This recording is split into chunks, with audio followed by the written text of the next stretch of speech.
नमस्कार, आपल्या सर्वांचे पुन्हा एकदा नवीन व्हिडिओमध्ये स्वागत आहे। तर शासनाच्या माध्यमातून राबवल्या जाणाऱ्या विविध योजनांचे अनुदान, ज्यामध्ये नमो शेतकरी सन्मान निधी योजना, पीएम किसान, पीक विमा योजना किंवा इतर शासकीय योजनांचे अनुदान आधार संलग्न असलेल्या बँक खात्यामध्ये डीबीटी द्वारे ट्रान्सफर करण्यात येतात।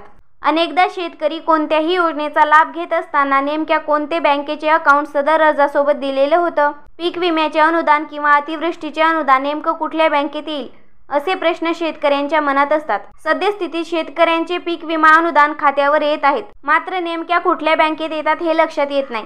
म्हणूनच आपण या NPCI या संकेतस्थळावरून साध्या सोप्या शब्दात समजून घेऊया। तर सर्वप्रथम NPCIच्या वेबसाईटवर यायचं आहे।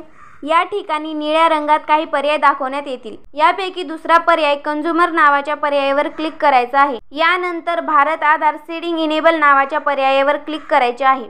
पुढील विंडोवर एंटर युअर आधार असा पर्याय दिसेल। यामध्ये आपला आधार क्रमांक प्रविष्ट करायचा आहे। त्याखाली कॅप्चा कोड दिलेला आहे, तो कॅप्चा कोड टाकून सबमिट या पर्यायावर क्लिक करायचे आहे। आता आधार संलग्न असलेल्या मोबाईल नंबरवर एक OTP येईल।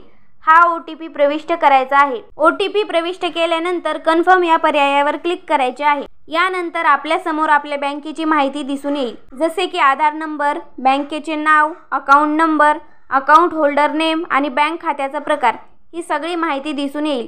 आणि याच खात्यामध्ये आपल्या शासकीय योजनांचे अनुदान हे वितरित होत असते, हे लक्षात घेणे गरजेचे आहे। तर माहिती कशी वाटली कमेंटमध्ये नक्की सांगा। चॅनलवर जर का नवीन असाल तर चॅनलला लाईक करा, शेअर करा, सबस्क्राईब करा। धन्यवाद।